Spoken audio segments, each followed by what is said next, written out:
नमस्कार, the voice news से मैं प्रगति सिंह, जहां प्रतिदिन हम बताते हैं आपके आसपास की जुड़ी घटनाओं के बारे में, जिसका है सीधे जनता से सरोकार। एक नजर आज की सुर्खियों। Gujarat energy transmission corporation limited GETCO द्वारा वलसाड जिले के कपराड़ा तालुका के अंभेटी में लगभग 858 करोड़ रुपए की लागत से नवनिर्मित 66 केवी सबस्टेशन का लोकार्पण राज्य के वित्त, ऊर्जा और पेट्रोकेमिकल्स मंत्री कनुभाई देसाई के कर कमलों द्वारा किया गया। इस अवसर पर वित्त मंत्री कनुभाई देसाई ने कपराड़ा के विधायक जीतूभाई चौधरी के जनहितैषी दृष्टिकोण की सराहना करते हुए कहा कि जीतूभाई जनता की कल्याणकारी समस्याओं का ध्यान रखते हुए उनके समाधान में सक्रिय है। मंत्री ने यह भी घोषणा की कि जीतूभाई के सहयोग से कपराड़ा तालुका के अंभेटी आसमा ब्रिज के निर्माण के लिए 2.50 करोड़ रुपए और घोई में अंभेटी ब्रिज के निर्माण के लिए 15 करोड़ रुपए की स्वीकृति मिल गई है, जिसके लिए उन्होंने जीतूभाई को बधाई दी। इस अवसर पर विधायक जीतूभाई चौधरी ने बताया कि कपराड़ा तालुका में हाल ही में 8 सबस्टेशन पूरे हो चुके हैं, 2 सबस्टेशन निर्माण प्रगति पर है और 2 के लिए भूमि अधिग्रहण की प्रक्रिया चल रही है।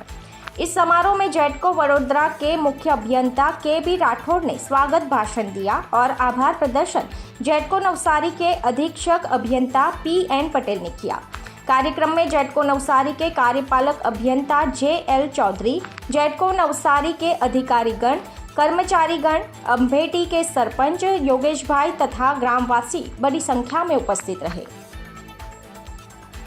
दी वॉइस न्यूज के लिए ओलिवर ठक्कर की रिपोर्ट।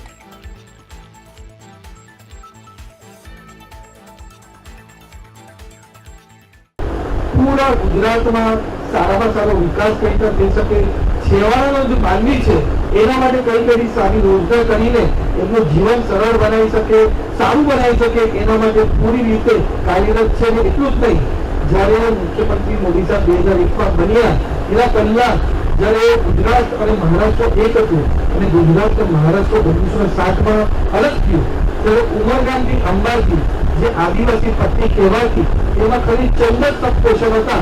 એના કારણે ઉમરગામથી અંબાજી પૂરું અંધકારમયમાં રહેતું હતું અને દીવા તળે રહેતું।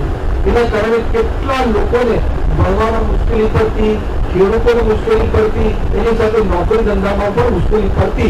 પણ એ આપણા નરેન્દ્ર મોદી સાહેબ છે, જેમણે 2001માં મુખ્યમંત્રી બન્યા ત્યારે ઉમરગામથી અંબાજી લગીને સેંકડો સબસ્ટેશન બનાવ્યા।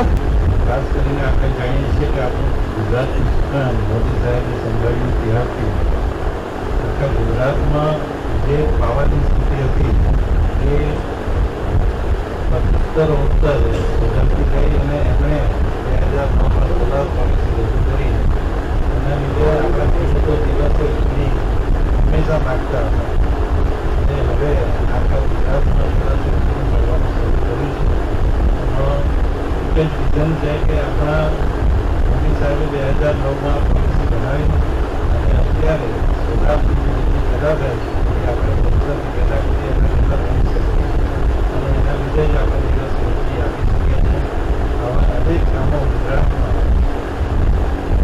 મુખ્યમંત્રી ભૂપેન્દ્રભાઈ અને મોદી સાહેબના સહયોગથી જ્યારે થઈ રહ્યા છે ત્યારે આપણા ધવલભાઈએ કીધું તેમ આપણે સૌ સાથે મળી ગુજરાતનો વિકાસ કરી અને સાથે સાથે આખા વલસાડ જિલ્લામાં અનેકવિધ વિકાસના કામો કરીએ। એક રીતે જોઈએ તો પહેલાં આપણો વલસાડ જિલ્લો એટલે છેવાડાનો જિલ્લો કહેવાતો અને બધા વિકાસના કામો આવતા અહીંયા અટકી જતા હતા, પરંતુ હવે ઘણા બધા વિકાસના કામો આપણા થઈ ગયા છે અને બીજી રીતે સબસ્ટેશનો હોય, રસ્તા હોય, સિંચાઈની સુવિધા હોય, આ બધી સુવિધાઓ આપણા વિસ્તારમાં દરેક તબક્કે ઉપલબ્ધ છે। અને સાથે સાથે આપણે આ જ સબસ્ટેશનમાં જોઈએ તો અહીંયા ખેતીવાડી, જ્યોતિગ્રામ અને સાથે સાથે ઇન્ડસ્ટ્રીયલ ફીચર માટે પણ જે વ્યવસ્થા કરવામાં આવી છે એના લીધે આ વિસ્તારમાં ઉદ્યોગો આવશે અને સાથે સાથે રોજગારીમાં પણ વધારો